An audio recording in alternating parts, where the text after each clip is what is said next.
Welcome to Still Growing in Grace. I'm Mike Zanker. Join me and other amazing guests as we explore and discover better, hope-filled perspectives on biblical texts and difficult themes. Prepare to expand your understanding of God's love and amazing grace. Growing in Grace Ministries Canada and Hope Fellowship, as well as Eastside Church, invite you to enjoy today's program as we dig deeper into what it means to be still growing in grace. All right, good morning and welcome to Still Growing Grace. I think you're going to get a treat today. So our guest is Sheri Pallas, and she has written a book.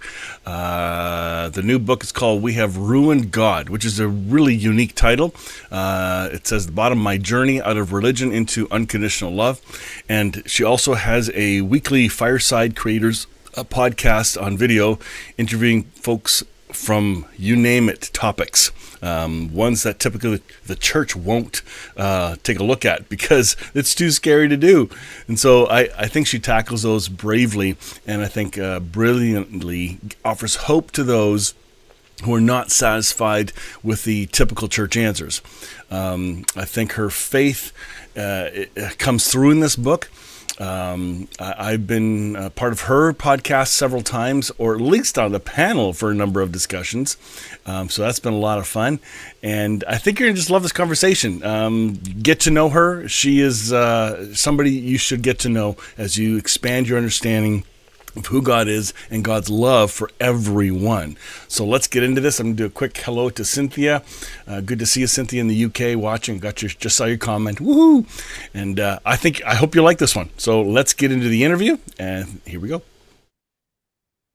All right, Sheri, welcome to Still Growing Grace. It's an honor to have you finally. Usually I'm heckling you on your program and having a little bit of fun with that, but I wanted to introduce Sheri Pallas to the Still Growing Grace family and network.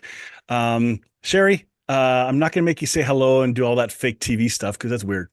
But you have just written a book called We Have Ruined God, and we're going to get to that book shortly, but I'd love to first hear about who you are, where you've come from, a bit of the Christianese words testimony, but honestly, a bit of your journey, what's safe to share that will inspire why you wrote this book, because I think it's all dovetailed. So would love to know, where do you live? What do you do right now? And then let's get into your story. Well, initially, I want to heckle you because you are my favorite heckler on my show. But thank you for having me. And you can't even see my name when I do it. Yes, but I know the attitude. Okay, so I know it's you. It's so good to be here and talk to you. I am currently in LA. It took 13 years to get this book out. It's a long time. It completely changed my life. It completely changed my goals in life, my priorities, and everything that I see now. I grew up in a very strange world between evangelicalism and high crime, I guess is the best way to be able to say That's it. interesting. My father, they divorced when I was 2, and their lives went in completely different directions. My mom became a devout evangelical to the point of disowning everyone in her life that she didn't believe aligned with her goals, including me, including my son. And my father grew, if we want to say that word very loosely, into a very high-profile drug dealer. It was once nominated to be the Grand Dragon of the KKK. Me having a black son didn't go over very well. Oh, yeah, that didn't go over very well. So not to give any spoiler alerts, but at one point he asked if he could kill my son to alleviate any burden or proof that I had been with a black man. So, and my mom was just glad he wasn't born a bastard. So there was, those people would assume that if I say my dad was nominated to be the Grand Dragon of the KKK and my mom was an evangelical, most people would assume that one was bad and one was good. But they were actually equally judgmental, hateful, exclusive, all of the things that we associate with things we don't want to be. Yeah. And that's who, in fact, someone asked me, he's like, how did you become this good person? Or you really see this? And I was like, because it was a rebellion. Yeah. My rebellion was love. And that's just a really odd thing. Wow. Yeah, that I didn't even know that. Wow. Okay. So with that background, let's just double back. So you grew up with that kind of the layers that affected you. Let's go back to your first marriage and what's happened where you at now. Honestly, it helps kind of frame what, because this book's really good. So Only one marriage. In fact, my ex-husband said after on his third marriage, "You're so smart, you never got married again." And I was like, I learned from my mistakes. He passed in 2016. wow. We we believed when we were married that he had the right to my body. He had full authority over me. Was that And like a religious thing or cultural thing? yes, it Okay. was totally an evangelical thing. Oh boy. So it took me years to understand that him forcing me to have sex with him just after I had a baby, him forcing me to do sexual acts on him when I didn't want to. And he would say, you know, God demands this. You are my wife. You must do Wow. this. Even if I were crying during the act, for years I didn't see it as rape. In fact, if he were here now, he would laugh at me and go, "That wasn't rape," Yeah. but it was. Yes, It absolutely. was. I mean, if I finally was able to, I mean, I had just had a child. I wasn't even supposed to be having sex, but that didn't matter. So even if I managed to fend him off because of physical reasons, he would just wait till I was asleep. It was a sin for me to reject him. It was a Wow. sin for me to want to go to work to support our child. Everything was run through the spectrum of God's control.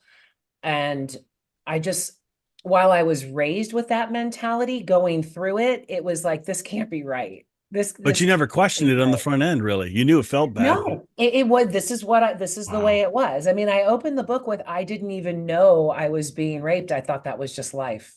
Wow. So I didn't even have the vocabulary or Yeah. the instruction to understand that my body was my own. That was never something that even crossed my mind. If a man was interested in me in any way, then God sent him and I was supposed to subject myself to him. It was never my choice. Wow. Up That until even a couple of years ago. It's heavily indoctrinated. yeah, and yet you have come through that indoctrination to see true love for what it really is. Yeah, And while it is a trauma on you, it is not your true identity. It's correct. what's happened to you. And you chose to go through a healing process. I don't know how that happened. I'd be interested to hear some of that too, of what led to your, I won't call you sane, but no, I'm kidding. But Use it liberally. yeah, but honestly, like I think because you see your past and that evangelicalism and the spectrum of those two worlds colliding, and then still see the evil in both, and to come out still voting for love and not giving up on Jesus, but not looking all religious like either, right? So Yeah, somehow you've pulled that off. What contributed to the launch of your healing? my grandson. Really? So I realized at the age of 27 that the Bible was not inerrant, that it wasn't literal. By learning that the Israelites, the Semitic people, were not the first people on this planet, as I believe. Yeah. So between 27 and 35, I walked away from the church in its entirety. My son went to church, but I was done. I was absolutely done. And the time that I did go, I was treated poorly. I was judged, all of these things. So I was done. But then my grandson came along and his mother reached out to me right before he was a year old and said that she wanted to have a christening. I explained to her that I wasn't Catholic and that was not something that I was aware of, but the Protestant churches did a dedication. She totally agreed to that. We agreed that I would contact the local church that Joey grew up in, my son. And I detail this in the book, but they said no, because his parents were not married and he was conceived in sin. They would not give my grandson a prayer because he was deemed unworthy. And at that point, it was like, oh no, you are not going to do to him what you did to me. And the book really started. It was the only complaint letter I have ever written in my entire life. I wrote that woman a letter saying, how dare you? Jesus never would have done this. Yeah. And you embody exactly what killed Jesus.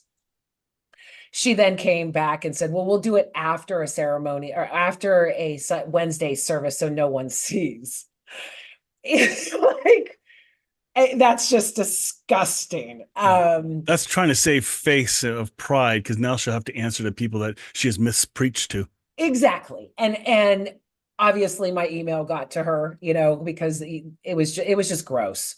Since then I've experienced it so many more times. It just reinforces the need for this book. But it started off as I'm going to show you how you're wrong type of thing. And it developed into a holy crap, I have been wrong about everything. And things started to really pose some clarity to me. Like, how could I have believed in a God that would be a worse parent than I am? Wow. I'm a flawed woman. I am a single parent who screws up on a regular basis, and I would never do to my son what this God claims to have done to most of the planet.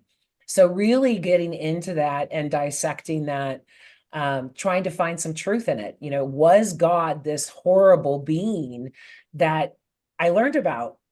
And offsetting that with the morals my best friend who was an atheist taught me was a strange dichotomy. I mean, she was the first person, and I met her at 14.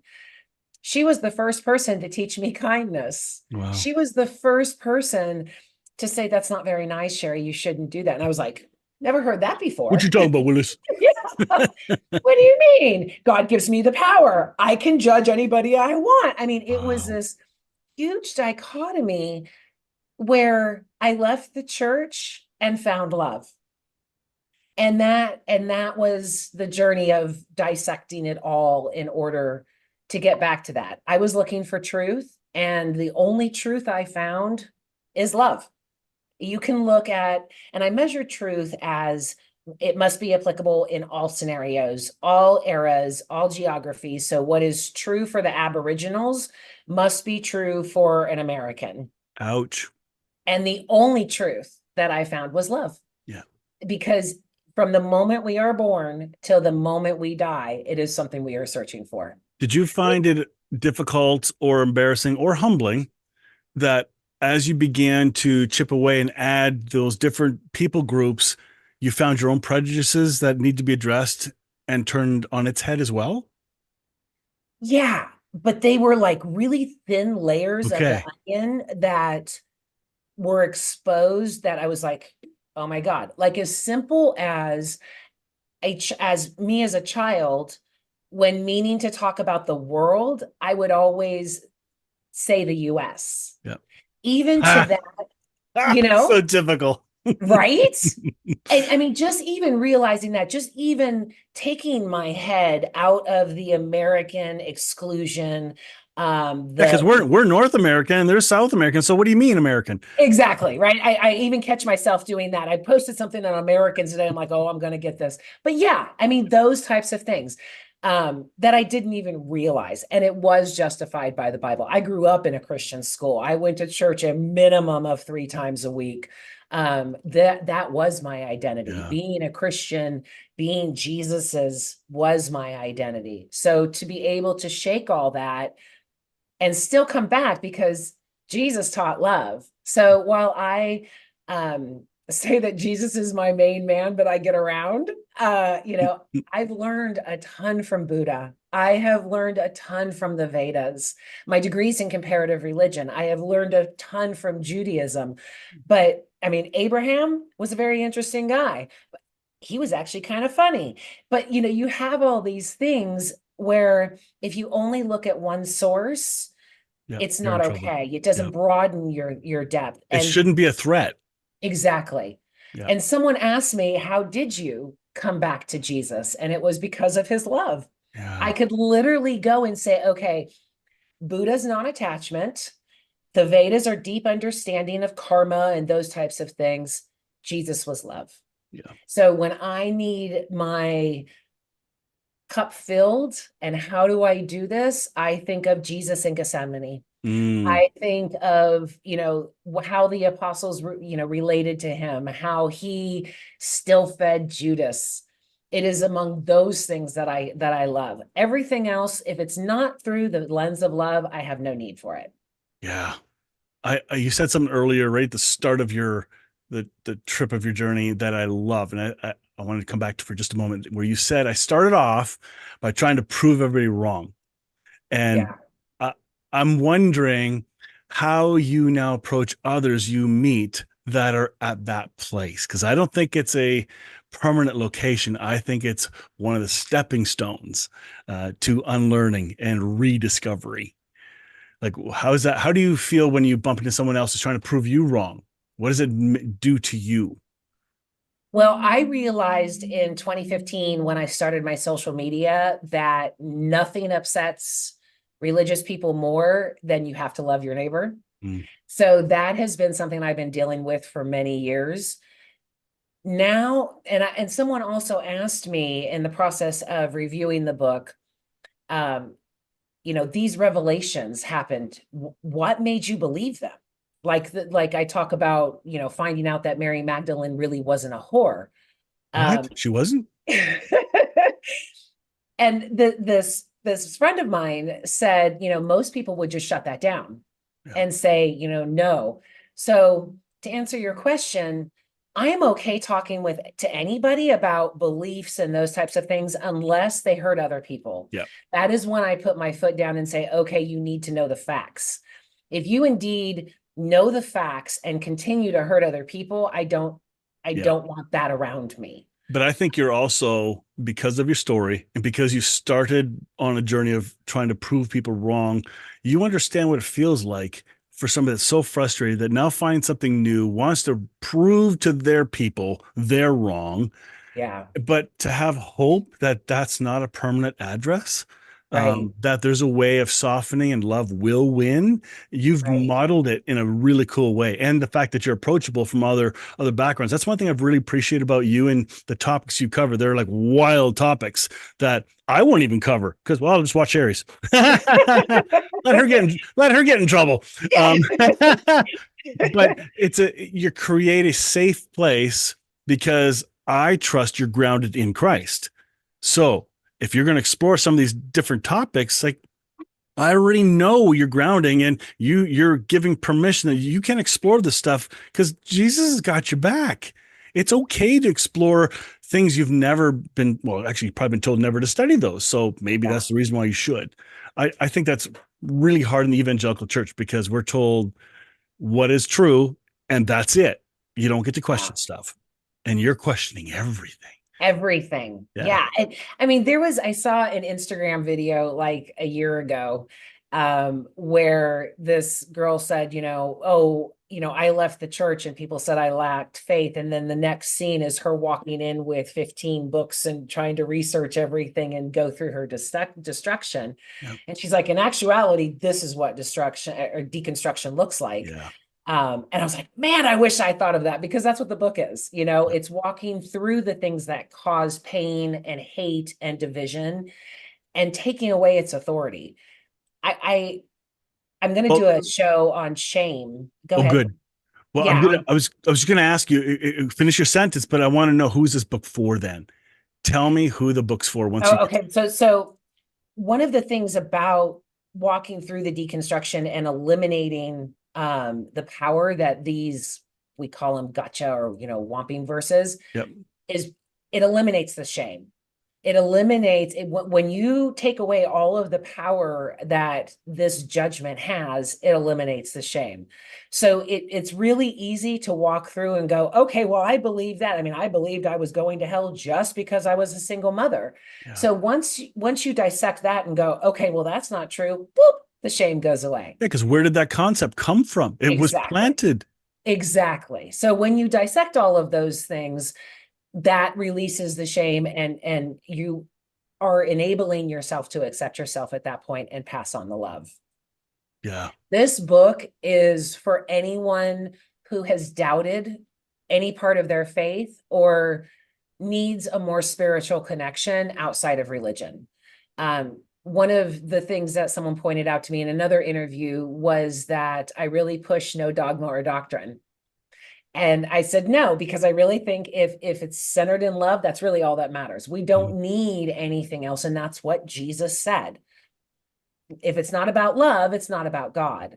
So while we may need things to say, okay, what would be the loving situation? And, like that type of doctrine to be able to understand love better, because a lot of people think love hurts. I did. I used to think that unless you criticized me and judged me, you didn't love me. I mean, that was just, and my dating history shows that. Wow. Truly. I mean, Yeah. trolls think they're coming at me online and they're like, you suck. And I'm like, oh, you love me. Because that's what God was, right? Mhm. God was, you're not doing things right. You didn't. So if you didn't criticize me, you didn't care. That's And that's the brutal. way, Yeah. yeah. So I had to unlearn that love. I had to unlearn the controlling love, all of those things that Which I was isn't taught. love, which is a Pardon me? fault. It's not love. If it's controlling, Oh, it's not love. So exactly. defining love's critical. I'm gonna, Exactly. I'm gonna do one more another rabbit trail. Sorry. Your book is about a deconstruction without throwing the word away. Because I know there's some groups that are starting to say deconstruction, we're over it now. We don't need to use that word anymore, but we do. Secondly, you're not destroying and you're not walking away from, you are recalibrating, rebuilding, renovating in a beautiful way without tossing out Jesus. In fact, the message of love, Jesus is love, God is love, comes through almost every single chapter. If I were to summarize it, but I think it's a deconstruction book, but it's not just a deconstruction book. It's more of a, tell me if I'm right or not, but it's like you want to rediscover what faith really is versus what you may have Yeah, been told. totally. And that's why the title is We Have Ruined God.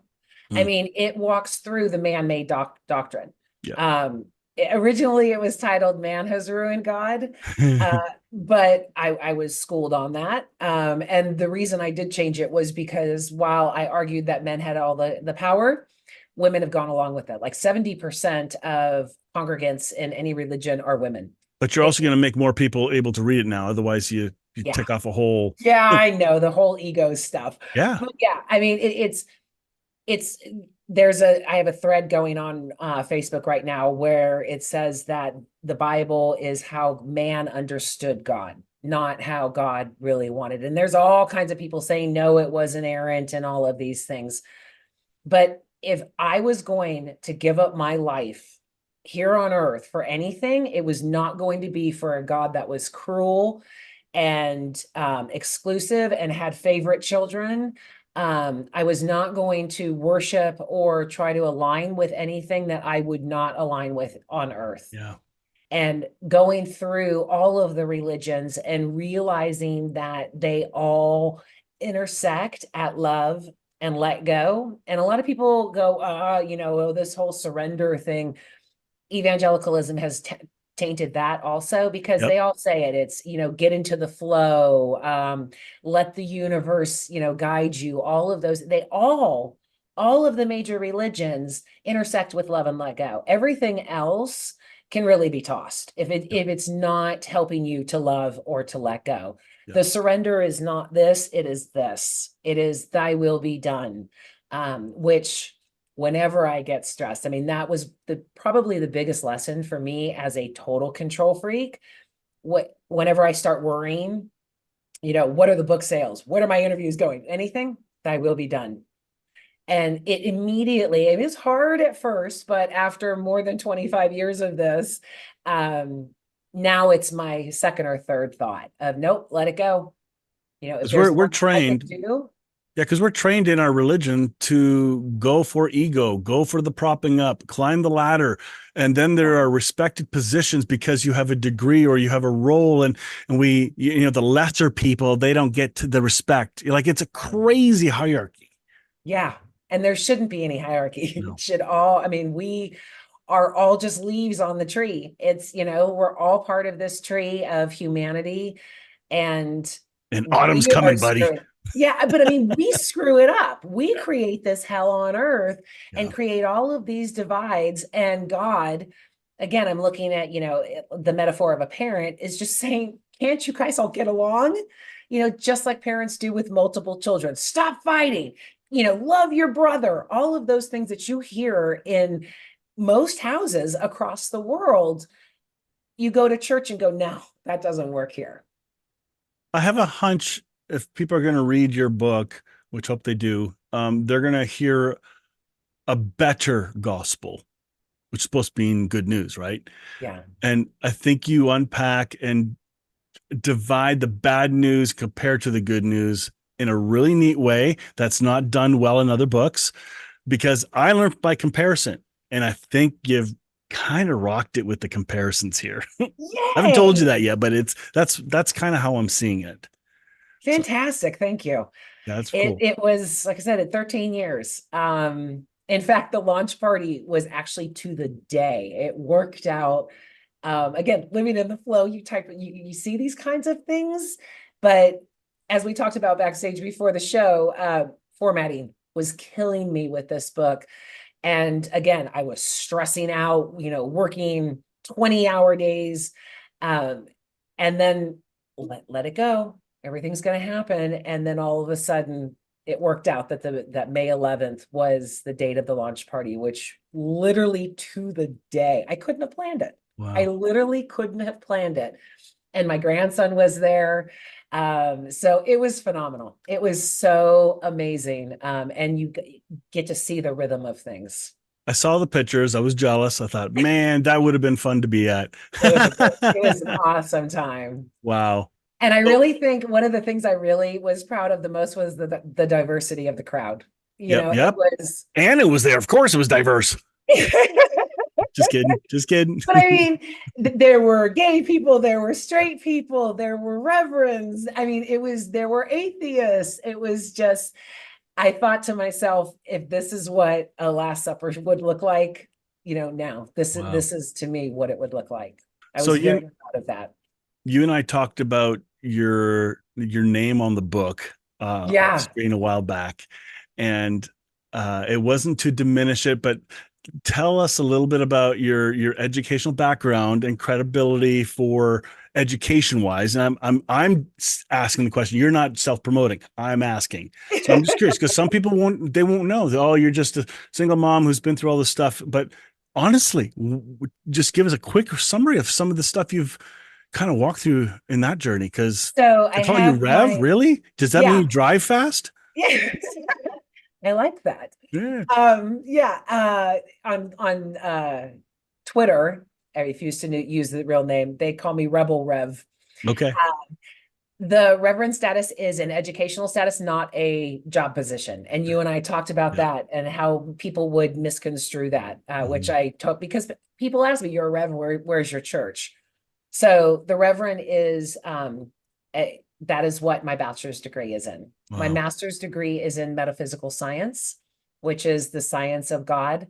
Yeah. It is truly how I found God again. I could not believe that God was this being because everything dies. And so God would not break his own rules. And I use God in his very liberally. But it brought me really back to a higher source, an energy of God. Mm. And then my PhD is in comparative religion. So Wow. again, I was able to look at all of them. We don't get one book in school in No. any of the levels, but yet in religion, we say one book is enough. And I think the Well, more knowledge, actually, in some Bible colleges and seminaries, it is just one or two books. I mean, in my school, in my elementary and junior high school, the Bible was our science and history book. Wow.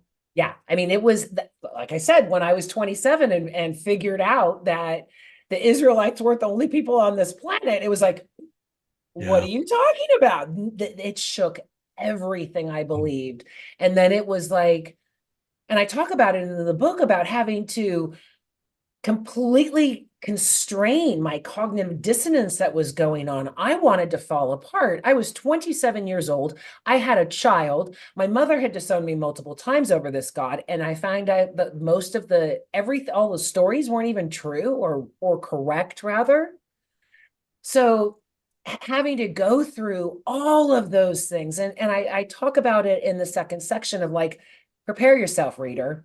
You're going to go through this cognitive dissonance. You're going to go through this. Oh my God, I had no idea.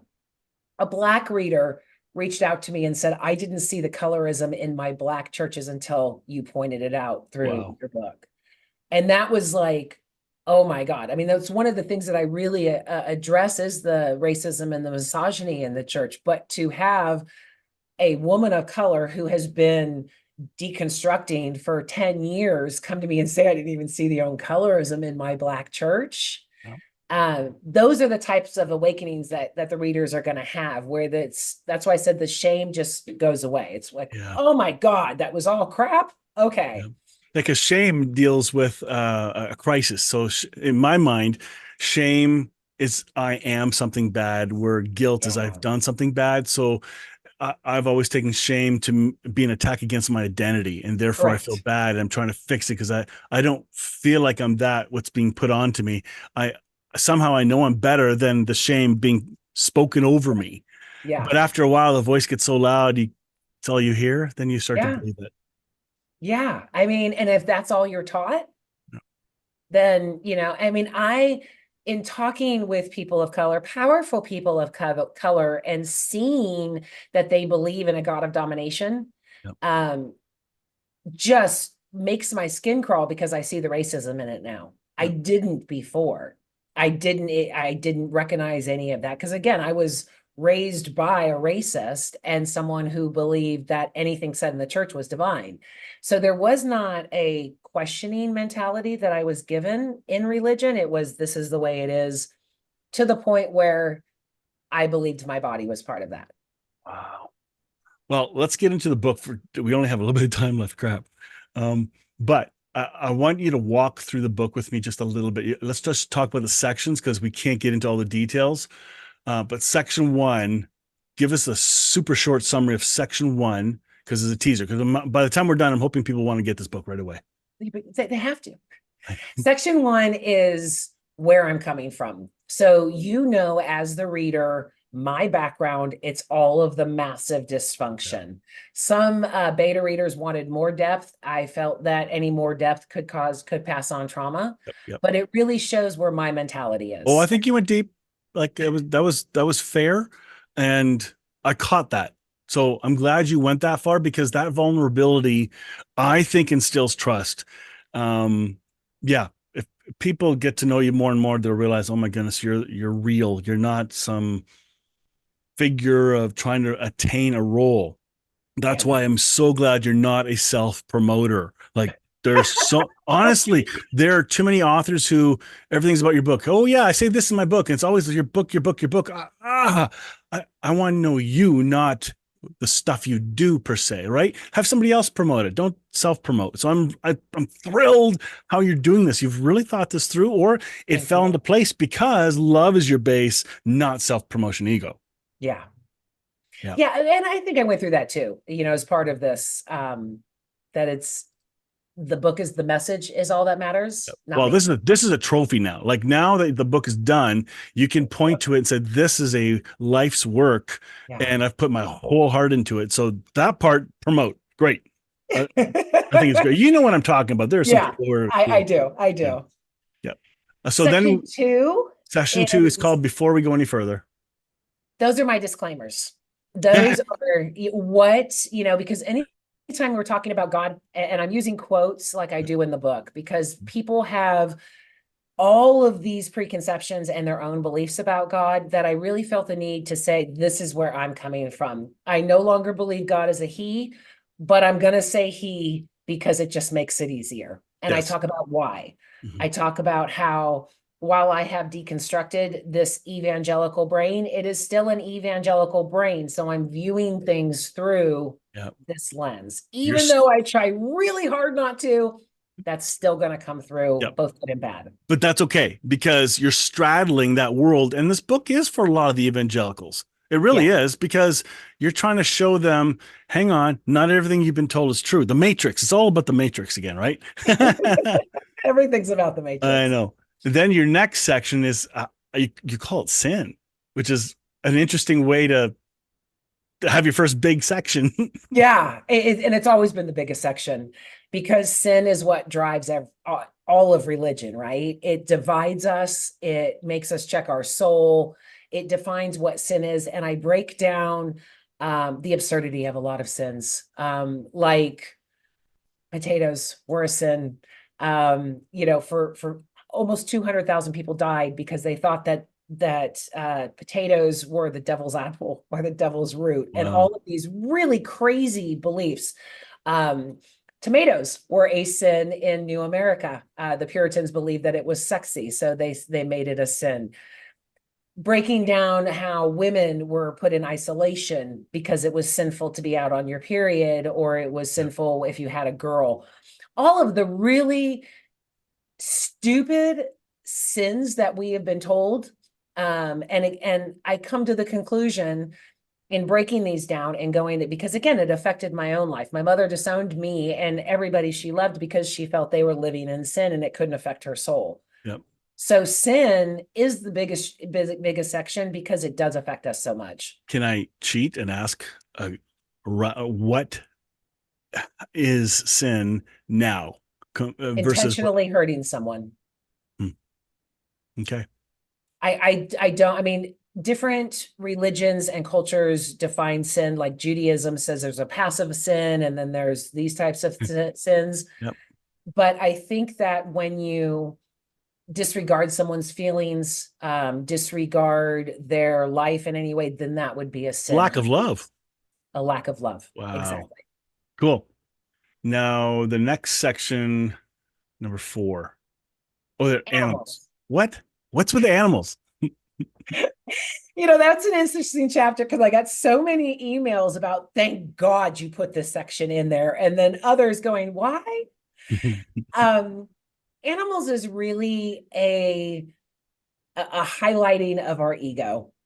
It addresses the fact that a lot of believers think that we are superior to animals, thinks that God loves us more than animals, and that we can just do whatever we want to all of creation. People can get that out of the Bible, can't they? Yeah. Yeah. I mean, and it's really, and I address that too, saying that, okay, we are supposed to reign over. And if we talk about how a king reigns, it is to take care of, to honor the people, to do those things. But it has been convoluted into power and greed. Yep. So trophy hunting, looking at animals as to do anything with our own pleasure. I use marine entertainment parks as an example. Mm. It also sets up the next chapter, which shows that animals in a lot of ways are superior to us. And for instance, an elephant, if it was walking by and saw a stranger elephant dying, that elephant would stop and stay with that stranger elephant, while humans would step over the body and complain it got in their way. So I really show how much more loving and compassionate animals are, and we disregard them as something that doesn't even matter. So was that an intentional segue to the next section? Yeah. It is called God Loves the Gay, and you have a real heart for this family of people, and it's been fun to watch. Tell me a little bit about this section. The segue is that scientists have discovered, in fact, there's a new documentary coming out, I think that's on Hulu or Netflix, that over 1,500 species on our planet, different species, have between a 3 and 20% homosexuality segment. So even if homosexuality was an abomination, then God has a real big Which is a problem. bad translation of the word anyway. Exactly. Exactly. So I point out how, historically speaking, um, the church wasn't against homosexuality. I show how there are sets of Catholic saints that have tons of architecture built in their names. I point out how the centurion's servant was probably his lover, Hmm. and Jesus said he had the greatest faith. I point out all of these things and show how that right now homosexuality is just the church's target. Yeah. It's more division, it's more types of those things. And the book is dedicated to my friend Tony, and his son killed himself because his evangelical family and church said that he was an abomination. So after a picnic, he went and jumped off a bridge. And that's Yeah. part of the shame I am really trying to stop. Because they're treating animals better than humans. In some cases. Yeah. I mean, they're not trophy hunting the I know. LGBTQ, I know. but yeah, I mean, and people are like, oh my God, animals can't be gay because that would shatter all of the belief systems that need to be shattered. Yep. Yeah, No, you're definitely using them shattering, but you're not shattering to destroy. I think you're shattering what isn't true, and so exactly. It's you're highlighting. yes. Yeah, So I think God can handle challenges. The scriptures can handle challenges if you ask the right questions. God's not afraid of the truth.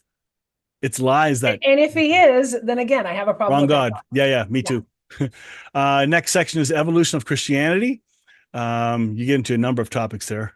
Yeah, and that breaks down how we've changed, how the doctrine has changed. You know, people think it's inerrant, and if it was inerrant, it wouldn't have changed. Like, So folks, if you see how many chapters are in this, like, what? they're, You are. they're short though. I I mean, know they're they're not short, really, yeah, which is readable very for someone like digestible. Yeah, me. yeah. If you have ADD, you'll love this book. Yep, that's why I liked it.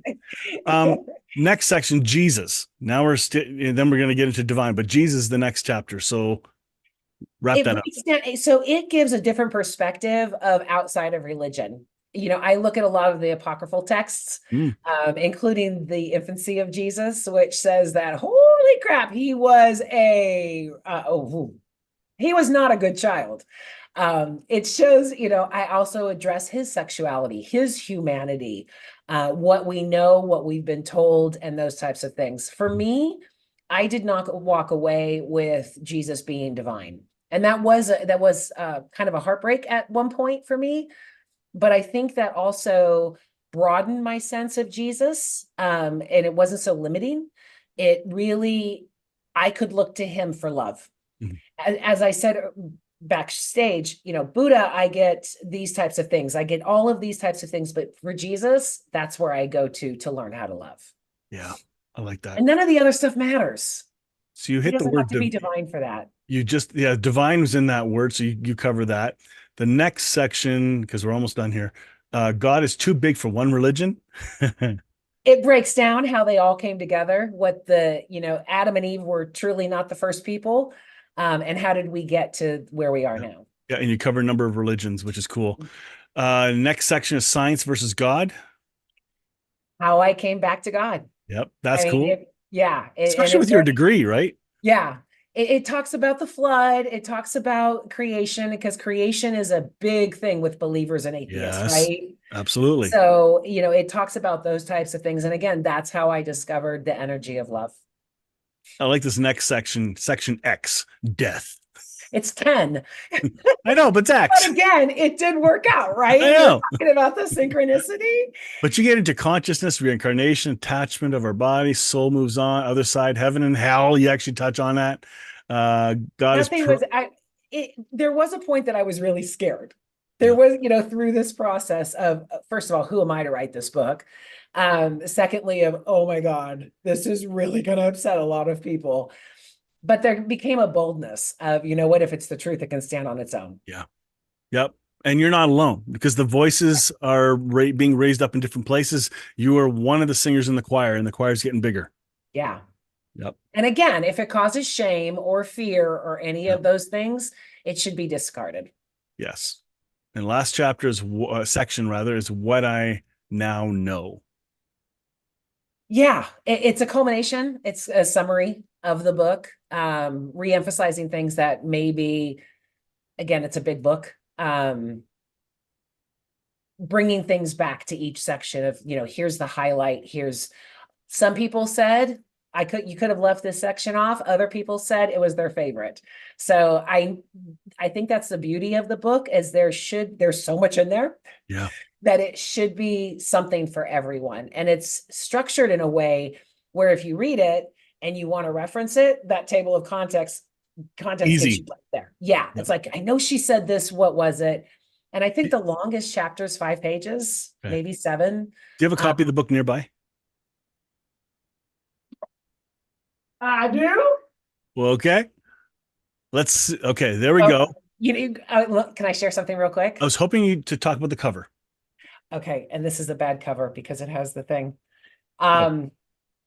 At my launch party, I had all of the guests sign a copy. That's cool. So yeah, so they're all through this. So this is my personal That's kind of copy. thick. That's like a really thick book. It That's is. not a novel. Like a mini. Yeah, it's yeah. It's 412 pages, but 77 of them are blank. It's for formatting. Perfect for study. Yeah. Yes. Yeah. So I mean, because of formatting, everything has to Yep. start on the right page and all of that. But the cover, this was a culmination of 3 different people's work. And I really thought that it showed. In fact, I kept saying, make the hands whiter, make the hands whiter. It shows how it's being controlled. The masses are being controlled. There's strings, there's people hating. And that's really what I'm addressing. Yeah. Yeah. See, I remember the conversations about that and the fingers, the puppeteering of people. Yeah, we're trying to get it. Yeah. And I mean, and then I think we finally got it. Yeah. And what's interesting, even though there's fire in it, you're actually dealing with a fire of love.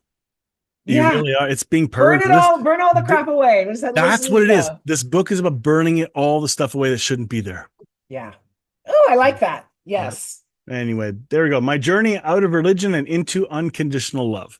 So, Sheri, thank you for the conversation. Thank you for sharing with me about this, like off the cuff, without digging in fully. But hopefully, we've left enough of a teaser for folks. But this is a good go-to, especially for the honest questioner. I think it's really good. So, all right. Well, thank you, Sheri. Thank you so much. It was a blast. Thank you. All right. Thank you. All right. I hope you enjoyed that meaningful conversation. I sure did. Sheri's book you can purchase on Amazon if you're depending what country you're in. But look her up. Her website address. I think I showed that earlier. And tune into her Fireside Creators program. It was really, really good. Anyway, yeah, she's awesome. Quick update for all of you. We have something starting on June 5th. We are starting on the GAN network, the Grace Awakening Network. We're going to be live every Wednesday evening on this TV station. You can watch it from Roku or online. This is a huge one. Anyway, I hope I'll tell you more next week on that because I think next week we launch on that. So you'll hear it in the morning. So yeah, next week we go live on Grace Awakening Network. It's going to be pretty cool. All right. Yeah, get her book. Some of you are commenting. Cynthia from the UK and Art and Karen, good morning. And Joy is watching. Yeah, I enjoyed the interview as well. She's easy to talk to. I really like her. She's crazy, which is fun. So anyway, I hope you enjoyed that. And we'll take a look at what's going to happen next week. So if you enjoyed this, let us know. And by the way, Cynthia, I saw your comment that you wrote this, your dissertation was on how gays are discriminated in the church. I'd love to see that. If there's a way to get a copy of that, just to see what you wrote. It's a big topic right now. So yeah, Jen Nice is definitely getting this book. I have it on Kindle because I know in Canada the Amazon ones are really expensive. So Kindle will probably be the most economical way to get her book. So I hope you'll enjoy it. All right. Thanks again for tuning in to Still Growing in Grace. Next week, we launch a brand new set of stuff because we're going to be sharing our Wednesday morning stuff as well on the evening live program on the TV station, Grace Awakening Network. So stay tuned for that. And for now, we'll catch you next week. Join me next time on Still Growing in Grace. Enjoy previous episodes by downloading our podcast at growingingrace.ca. If this show's been an encouragement to you, consider making a donation today. For our Canadian link, visit growingingrace.ca, and for our USA link, visit eschurch.com. Your donation will help us continue spreading really good news. Thank you again for tuning in to Still Growing in Grace.